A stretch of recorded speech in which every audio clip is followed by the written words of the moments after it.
We'll get to that, but we have a chance right now to do a very special interview on the show. And yesterday, a number of people gathered at a press conference, and it did get media coverage. I did see it last night, to tell voters not to vote yes on Prop 57. How many times have we talked about Prop 57? This is the brainchild of Jerry Brown. This is the idea of letting more people out of prisons earlier, better, easier for them, not for you. This is probably the nastiest proposition on the ballot because it's going to release thousands and thousands of prisoners, and it could be up to 1/4 of the prison population. It will be violent felons because some of the crimes that are eligible for parole under this measure would include things like rape of an unconscious woman, aggravated assault with a deadly weapon, arson, trying to detonate a bomb at a school, and the list goes on. It's a long list of violent crimes that if these guys are convicted of them, they are eligible to get out early. And Jerry Brown is running his typical fraudulent campaign, fraudulent commercials. It's winning in the polls, but I don't think anybody who knew what was in this thing would ever vote for it. And we're now going to talk with Tanya Owen. Tanya Owen is the widow of Sergeant Steve Owen, the L.A. County Sheriff's deputy who was killed in Lancaster a few weeks ago.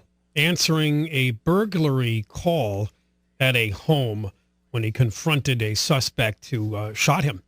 And as you know, this is a very emotional situation. He was so loved. Thousands showed up for his memorial service. So let's get Tanya on, who showed up at this event yesterday, along with David Kling, who's the father of Leslie Zarebny, who was with us a week ago. And Sergeant Owen, Palm Springs officer that was killed by Trenton Lavelle, an armed robber on parole, long arrest record. He has benefited from Jerry Brown's previous prisoner dumping policies. Tanya Owen, welcome to the John and Ken Show. Hello, Don and Ken. Thank you for having me on this afternoon. Well, first of all, our condolences over the loss of your husband, Steve. Really must be a tough time for you still. Thank you. It's extremely difficult. Now, the thing about you we didn't mention, you're an L.A. Sheriff's Department detective. I am. So you have an unusual perspective when it comes to this proposition. Talk about it. Talk about your opposition to it. Well, absolutely. We are completely opposed to on Prop 57 because I'll tell you what, the governor has put out some very deceptive ads saying that law enforcement is for Prop 57. We are completely against it, and so should the public, because this is going to affect everyone in general. The governor is also being deceptive in calling this the Safe Streets and Rehabilitation Act of 2016. In fact, this is a farce. It has nothing to do with keeping our neighborhoods safe. And I'll tell you what, this has nothing to do with being a Republican or a Democrat or black or brown. This has everything to do with keeping our streets safe. And if we allow these criminals to be released early under these false pretenses, we're going to have a lot of criminals out in the streets. You know, the individual that killed my husband committed a burglary, and he was a felon in possession of a firearm. Under Prop 57, he would be eligible to be released early from prison. And we just can't have those type of people out. If you recall, the purpose of Prop 47 was also to allow inmates to be released and to be put out in society so that they could be rehabilitated. Whatever happened to that? Yeah, that hasn't gone too well. They have not authorized or spent a dime on rehabilitation. So none of the Prop 47 prisoners got any kind of a help once they were released from prison. It was another lie. What they do is they intentionally lie. They put together this phrasing, Safe Streets and Rehabilitation Act. I mean, this shouldn't be allowed to be the title of a proposition if it contains what this thing contains. Absolutely. And I'll tell you what, because of the type of election we're going to have here in less than 2 weeks, people are overwhelmed with propositions, with so many laws. And honestly, working people probably just don't have the time to read, every small print on every proposition. And so I'm sure the governor is, by titling this Safe Streets and Rehabilitation Act, he's hoping that the voters are just going to look at that and vote yes. Absolutely. Yeah, and they have a lot of That's- money. The no side doesn't have a lot of money. They're reaching out to possibly wealthy donors to see if they can't get a. I remember years ago we were doing this, John. Remember they tried to kill or really gut Three Strikes? Yeah, Yes. and Yes. Henry Nicholas, who was the CEO of Broadcom at the time, Wealthy individual. threw in a lot of money, millions of dollars, and got Schwarzenegger, Davis, and Wilson, 3 former governors, to cut radio ads, and then just saturated. And I tell you what, nothing on Proposition 57 shows that any type of plan for rehabilitation. And think about this. If we release 10 to 25,000 criminals out on the streets, who's going to monitor them? Where's the money going to come from to hire these people to monitor up to 25,000 criminals? He doesn't Where's want that to. gonna He come? doesn't want to monitor him. You know, you could take what he's offering at face value. He just wants to dump him out of prison. There is no monitoring. There is no rehabilitation. There's no nothing. They're just free to go about and commit more crimes.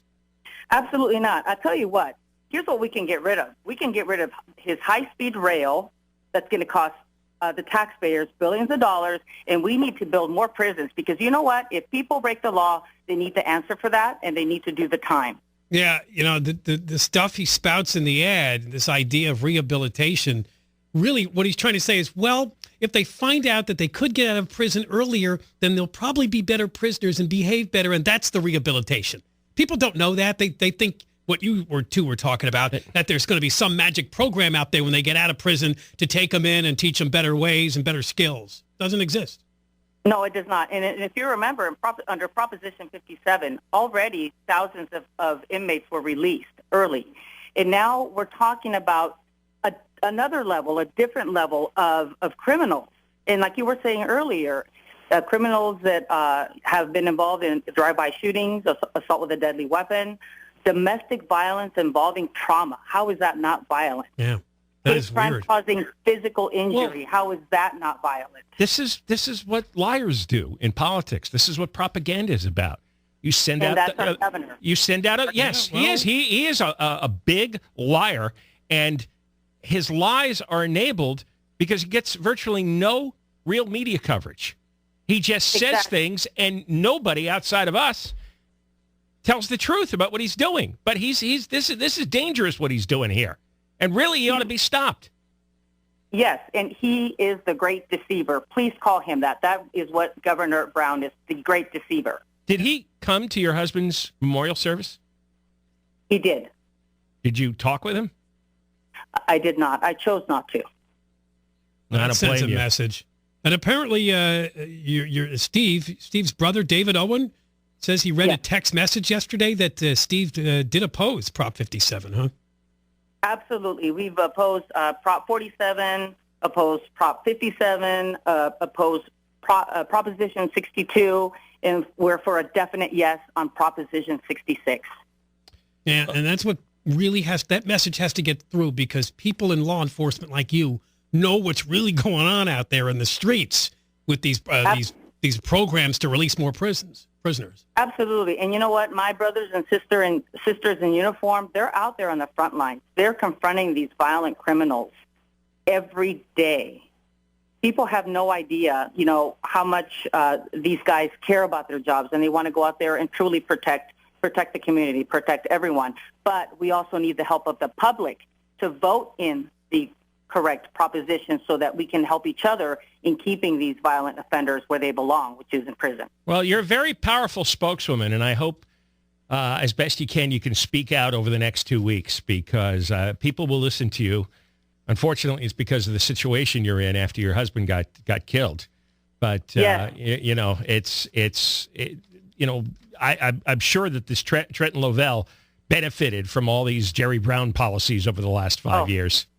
Not only he, but many others. But, thank you both, John and Ken, for your support. And please keep, the word out there.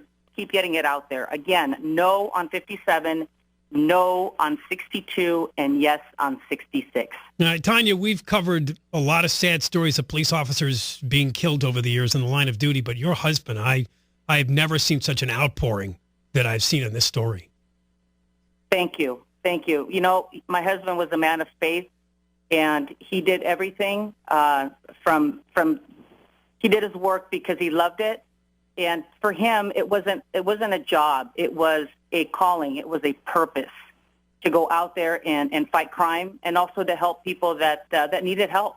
He was truly a very compassionate person and an outstanding, amazing cop. All right, thanks for coming on. We appreciate it. Thank you, sir. All right, that is L.A. Sheriff Department Detective Tanya Owen. Her husband Steve murdered a couple of weeks ago in Lancaster when he answered the robbery call, the burglary call. You're probably familiar with that story.